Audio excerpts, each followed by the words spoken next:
it's okay to ask for help, and it's okay to not be the well-educated, well-off, quiet, shy, and all those other stereotypes that Asian Americans have been given. And you can see our unemployment is also much lower here as well. And that's the big problem. It is possible we can have solidarity with Black people. This is a picture that's been floating around the internet for a little bit. Yellow Peril supports Black power. The Chinese Americans were the first undocumented immigrants in America. We came here through the 1882 Chinese Exclusion Act.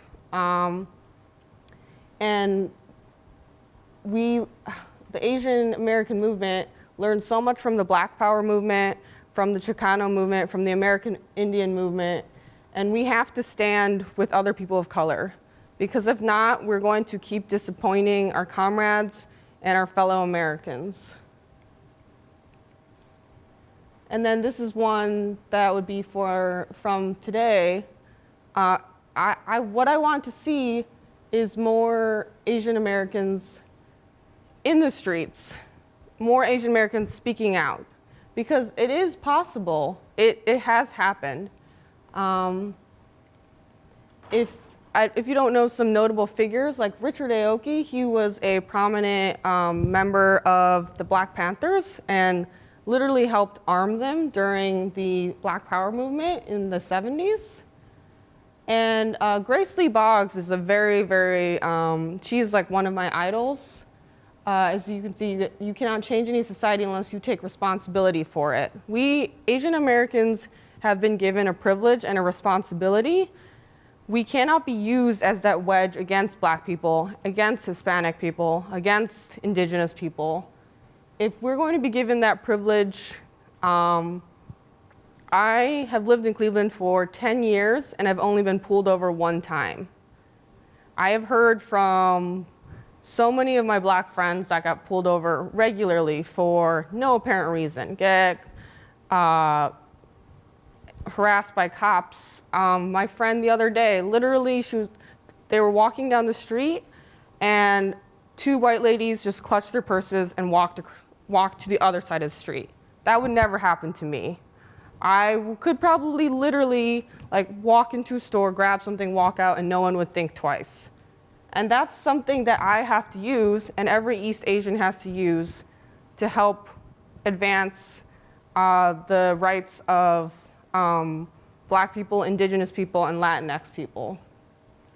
Grace Lee Boggs, she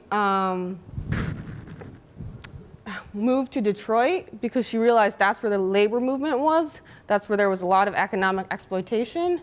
In the 1970s, despite it being very illegal and dangerous, she actually married a Black man and was a large part of the Black Power movement there, and helped form like Detroit Summers, which was a group that allowed kids to grow and foster community and gave them more opportunities.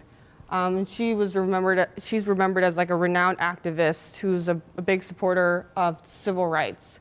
And that's something we should all aspire to be. We cannot be the quiet, shy Asians. I feel like I see a lot of Asian Americans who are like, I don't like being boxed in the stereotype. I don't want to be seen in the same way, grouped together with every other Asian. And one way to break out of stereotype is to speak up. And speak up on behalf of Black people, on behalf of Indigenous people, on behalf of Latinx people.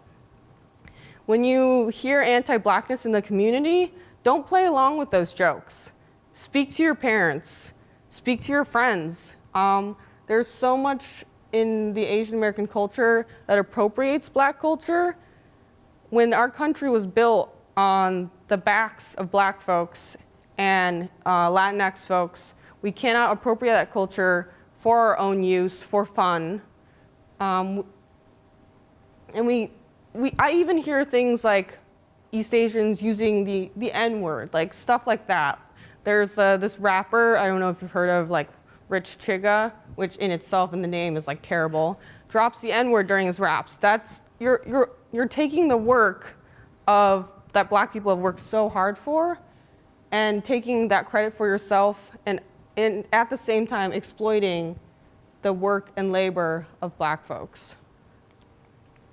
And Yuri Kochiyama was very, very involved in the Black Power movement.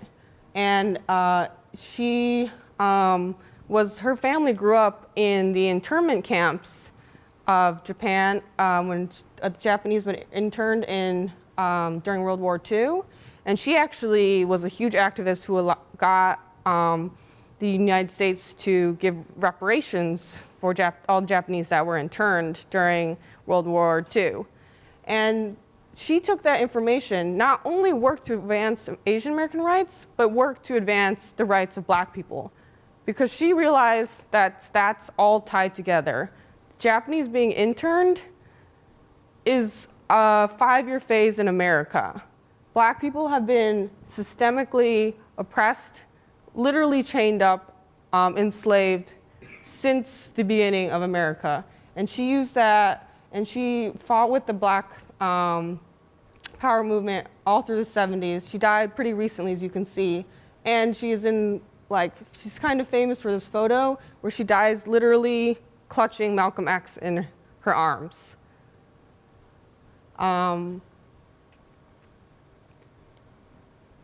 So what we all need to do is aspire.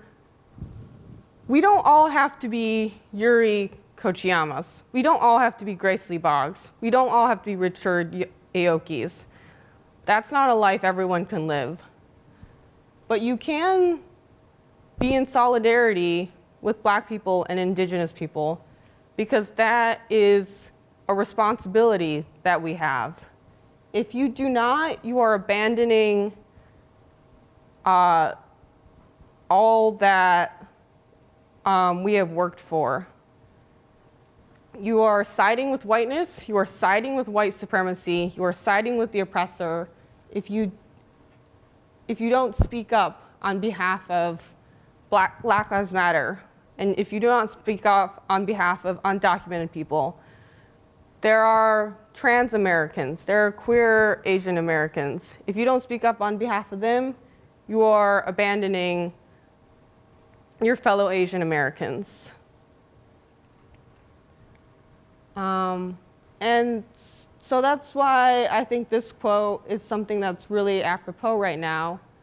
Like, you don't choose the times you live in, but you do choose who you want to be, and you do choose how you think. We have to reframe the way that we view success. Success is not just getting a PhD or getting through college or being that hard worker in the office who doesn't make a fuss about anything. If you hear something racist, say something about it. If you hear something sexist, transphobic, if you hear something homophobic. We live in a time, I'm sure everyone knows, we live in a very dark, strange time right now. Asian Americans need to be those people who take that privilege that white people have given us and turn it on its head. I want to see more people who look like me at activist events. I am sick of being the only Asian American at Black Lives Matter events, sick of the only person at Indigenous rights events. Because if you stay silent and we do not change the way we interact with the world, if we don't call out our fellow East Asians, if we don't work hard to dismantle white supremacy, not only are we harming ourselves, because Asian Americans, we all face microaggressions as well.